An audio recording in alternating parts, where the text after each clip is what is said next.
Good morning and welcome to Retirement Tax Matters. I'm Adam Reed. This is Garrett Crawford, our resident CFP, and we are ready for, a kickoff to a new year. Season 2. Season 2 of Retirement Tax Matters. Mm-hmm. We had a little break here. I had to travel a little bit, had a work conference out in Arizona. We were going to try to, kick this season off virtually, but couldn't find a room to record in. But here we are, Season 2. I'm excited. We, NBC, CBS, all the major news places, they call us and they said, we want to host Season 2. And we said, we're staying independent. We want to stay true to our followers. And so you got to watch out for private equity, venture capital. We're trying to keep it grassroots and small. So we turned down all the offers and we're back here, Season 2, ready to rock and roll with you guys. So, and do you think we should highlight our biggest invention here for Season 2? But we have logo-sponsored coffee mugs. We thought we'd really up our game this season. We thought, do we bring better content? Do we make our backdrop look better? We said, no, let's just get coffee mugs. So we got the coffee mugs. But I do think we got some good content coming your way this year. I do. And I think if you tuned into our New Year's edition, kind of our challenge, our encouragement was, hey, follow along this year and see if you learn something with kind of the content we're putting out. And I think today's a cool episode because it's kind of some new things that are on the horizon, but also some old things, things that have been around for a while, and really another tool in the tool belt, which for financial planners can be a great thing, but maybe for the do-it-yourselfers out there, the people that kind of understand some of these things a little bit, it's like, gosh, another thing to keep up with, another thing to know the rules. So I'm glad we're here today to kind of maybe give some education and clarification. Yeah, sure. So I won't bear the lead here, but we're talking about Trump accounts. Maybe you guys have heard of these. I don't feel like it was a headline banner thing in the One Big Beautiful Bill Act. However, I had a baby this year and have 2 kids that are under 5, so 3 total. We're paying attention. Yeah, the Trump account was exciting for me. Free money for my family, so I was kind of locked in on it. And I think for a lot of the people in that $2 million to $8 million high net worth realm that are maybe older parents or younger grandparents are probably thinking, hey, I've got plenty. How can I bless the next generation? How can I set my kids and my grandkids up well? And this will be another avenue for you to go down and for you to explore. And so, Garrett, kind of give us a rundown of what is the landscape? What are the options? What are the tools in the tool belt? And then I think we'll kind of dive into some more details of each one. But what are your thoughts when you think, hey, I'm a high net worth retiree, I want to bless the next generation or even the next generation after that? Yeah. What are some tools that you have in your tool belt? I guess I would start with, let me give kind of a 30,000-foot view of this episode. There are lots of resources on the internet. Right before we recorded this, I was refreshing to make sure I had my facts. If you want to know all the details about a Trump account, just type in Trump account 2026 account features or something, and you will find all of the rules and regulations. And we post the blog article when we post this. I'll include some of that in here, but I don't think the point of this podcast conversation this morning is necessarily just go through all of the account details and how a Trump account is going to work. I think the question that a lot of grandparents, clients of ours are always asking is, hey, I've got extra money. What would be the best thing to do for my kids or my grandkids? And I've just always found that this conversation is not something they think about a lot, and they realize there's always a tension. Do I give them money for now? Or do I try to inspire, an appreciation of compound interest for later and saving for retirement? And then there's also, I think, a very natural feature, which is, hey, I'm in my 60s, I'm in my 70s. I would love to be able to watch and participate in my kids and grandchildren using this money while I'm alive. So while maybe saving for their retirement could be good, they also want to see the blessing of their wealth too. And so I think we should start off with some of the core basics of a Trump account, what I think is probably most important to this audience. Yeah, we'll kind of go through the crash course.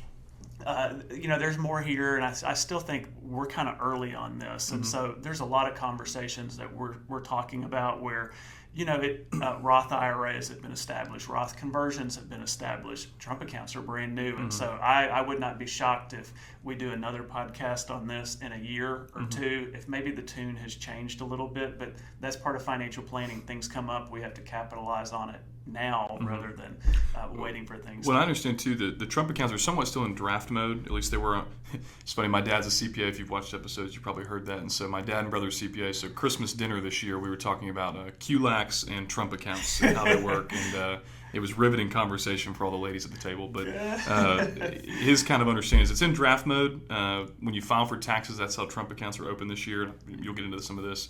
But they're not really opened yet, and they're still, I think, fine-tuning a couple of things here and there on the form. So banner ideas that are going to be important to what we're going to talk about this morning. It's a type of IRA. And when we say type of IRA, that means it's a retirement account, meaning that it is prioritized to benefit those saving for retirement.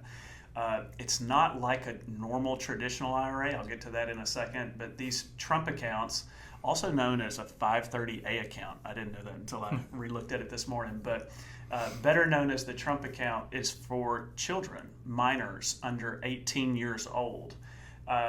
July 4th is the first date in 2026 when you will be able to actually make a contribution into a Trump account. So we've heard about it for about a year now, some money that are going into accounts for newly born kids, your son. But July 4th will be the first date where people can make contributions into these accounts. A $5,000 annual limit for individuals, parents, an employer can actually contribute to a Trump account. But then there's also two kind of unique things. A government and a charity can also make contributions. So we're already seeing this like $1,000 deposit for a Trump account coming from the government for kids that were born. I think it was in anytime while Trump is in office is the way I understand it.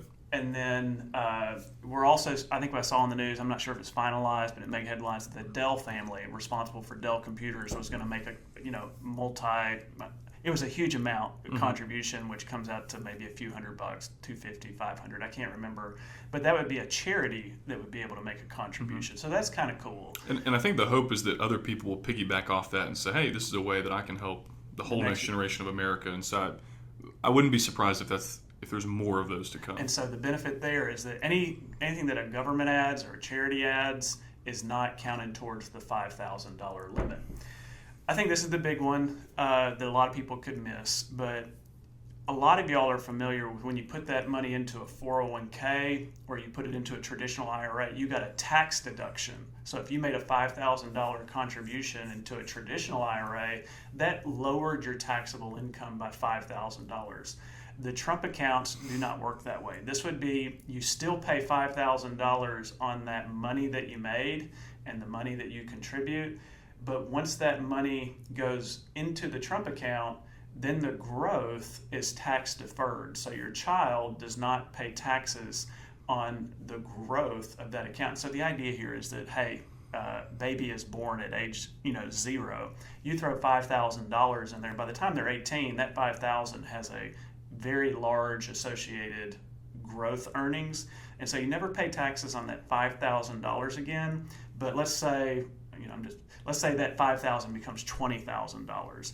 That $15,000 of growth, you do have to pay taxes at some point. And I say you, actually, probably the child after age 18 would be responsible for paying taxes when they pull that out. But the idea is that this money should not really be withdrawn. It should be growing from age 1 to 60 before they ever get it. So that $5,000 could grow a long time. And so you pay tax on the seed, but the growth is tax deferred until money is pulled out, just like an IRA. And then the last thing is, once your child turns 18, that Trump account, our understanding is basically it turns into a normal traditional IRA. It goes back to the same rules with how much you can contribute per year, who can make the contributions. But those are the basics. But I think it's very important to understand that $5,000 contribution, it's very different in that it's after tax, but the second one is that there's no earned income requirement. And so you can put money into a retirement account for your child and they don't have to have a job. Quick little story. My daughter... I was wondering if we were going to get the filing tax return story. Yep. My daughter is 11, and she loves pets. She loves dogs. And it was probably last summer or something, maybe last spring. She and I were walking, and neighbors were having her walk their dogs around the neighborhood. And I said, "Oh, this is actually a wonderful opportunity for you to maybe have a job, to start a business." And so the idea, at least in our family, you want to make money and you want to help those people that are around you and do something that you love. And so for my daughter, helping neighbors walk their dogs for cheap was a great service, a great value, and she's learning what it means to start a business. So she's just a sole proprietor as an 11-year-old, but she charges neighbors $5 to go play with their dogs and walk around the neighborhood with their dogs while they're out, and it's been great. And part of that is she is taking that money that she earns, a few $100s, and she is turning that around and contributing to a Roth IRA. And so you can have a Roth IRA as a minor, and that's kind of really cool. She doesn't understand this, but hopefully down the road she will. But if you put $300 into a Roth IRA and it grows until she's 60, that's that'll be probably a really nice vacation for her extended family and kids one day. And I think there's a lot of powerful things working together there, and she's having to file a tax return, and I help her do that, and so she gets to see kind of what Dad does. But I tell that story, you can't put money into a Roth IRA for your child if they don't have earned income. And so my daughter has this special business that she earns $300, she can make a $300 contribution to a Roth IRA. What makes the Trump account exciting for children is that they no longer have to have an earned income requirement. So I've got a son. You can tell she didn't have to work 60-hour weeks anymore. So you can take a break. Yeah. Well, we were talking about the next level is pet grooming. I don't think she wants to do that. Mobile pet grooming. But so I've got a son who's 8. He's not walking dogs. I guess he could, but he doesn't show the same interest, doesn't meet those 3 qualifications. But I can't open up a Roth for him, and I can't contribute money into a Roth because he has no earned income, he has no job, he has no interest. But he could open up, or I could open up a Trump account for him, and I could make a matching $300 contribution into a Trump account. This is my understanding. In January 2026, I could make a $300 contribution to my son's account, and it's independent of him having a job. And so I think just to finish up the Trump account, I think we're going to get to a couple other type of accounts. The reason why I think this is so powerful is if, let's say I put $300 into my son's Trump account, or you've got a grandchild and maybe you want to put $5,000 into a Trump account. They have no earned income. Once they turn 18, that money has annually grown. They turn 18, it becomes their traditional IRA. And, I would say by and large, most children end up getting married. But usually when you turn 18, you either don't have earned income yet, and so that could be a wonderful time to take this regular IRA, and I'm just throwing out numbers. Let's say this Trump account has grown to $75,000 by the time they're 18. You could take that $75,000 Trump account, not all of which is taxed, because all those contributions are not taxed, just the growth. Let's say that's $50,000. You could do a Roth conversion of the Trump account at age 18 and move that money over to a Roth and pay it at the child's 18-year-old tax rate, whatever that is, and get money moved over to a Roth. And maybe unlike my daughter who has a dog walking business, maybe they were a professional student all the way through. And now they've got this, massive Roth IRA account at age 18 that gets to grow tax-free for the rest of their life. And so I think the financial planning there, maybe for some kids that are 18, it actually isn't a good time to convert to Roth. But I would say, back to getting married, I know when I got married, my income was lower than it ever was. You have two people, and you're starting your career. You go to married filing jointly. Most kids are going to be in the 12% tax bracket if they get married and there's not an abnormal situation. That would be a great time to consider a Roth conversion of a Trump account. And so for the grandparent that wants to put money away for their child or grandchild for retirement,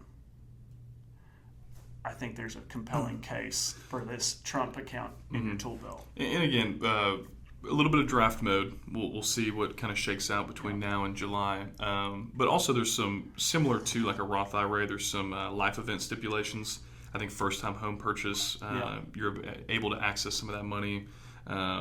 Different things that can come up, and what we can look at. You can look up that list online.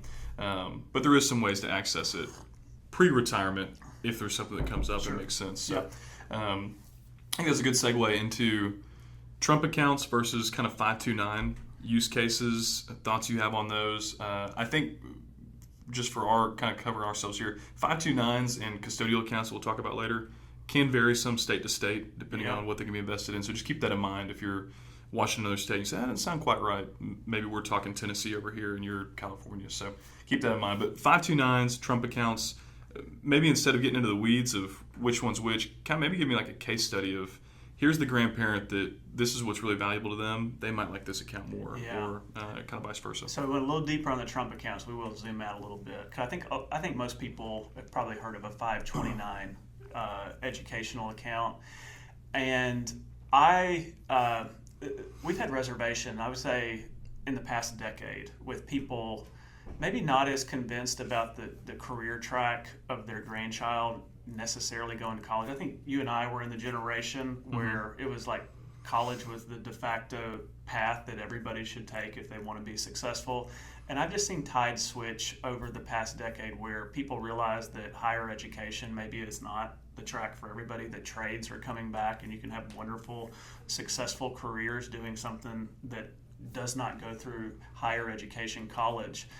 And so I see where grandparents maybe on their own thinking, or maybe the wishes of their parents, are concerned about some of the rules with 529 plans, where if that money is not used for educational costs, you can get hit with a 10% penalty on earnings, and then it also gets taxed at your federal income rate, your marginal rate.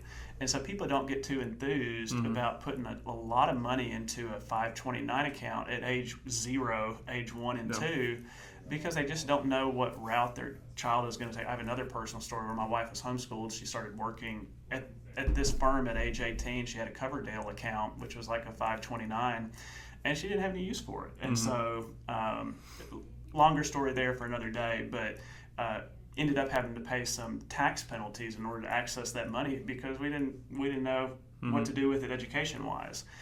And so people run into that. And so there's been some hesitation in recent years with people funding 529 plans when there's this other account called a custodial account, or an UTMA, that we'll talk about next. But back to the 529, I think if you are, again, 2 million, 8 million, retiree, you're thinking about children, the 529 has actually gotten more compelling over the past few years because they wrote a rule into 529 plans that if you up to $35,000 that is left in a 529 plan at the end of your grandchild's schooling can be put into a Roth IRA up to the annual limits each year. So you have this like $35,000 buffer. But I would say for the grandparent or client out there that really values education, maybe, well, I won't even go into it, but if you really value education and that is the gift that you want to prioritize to your, your next generation, I think a 529 is impossible to beat for the educational tax benefits for that person. And the fact that you can put that money up to $35,000 into a Roth at the end. That gives you a buffer. You probably still do not want to overfund that thing. It'd be better to come up a little short on the 529 than overfund so much that your kids have an extra $100,000 in a 529 account and they have to wait till more grandchildren come before you can use that. So I think for the retiree who values education, the 529 account is unbeatable for that, especially if you're in a high tax rate. The custodial account, and that's it could be called an UGMA, an UTMA, a custodial account. I like the term custodial account because it basically says that you as the grandparent, you are the custodian. You take care of these funds until age 18 or 21, the age of majority of your state. But this is not an educational account. I would say a custodial account would be for the grandparent who values flexibility more than education and more than retirement. And so a custodial account does not have the same tax benefits where growth goes tax-free to pay education costs. It doesn't have any of that. It also doesn't get tax deferral like the Trump account would or the Roth IRA would. The custodial account would be a probably more liquid, like easily accessible without penalties way to invest money for a grandchild that at age 18 they get control of it. So that's the catch.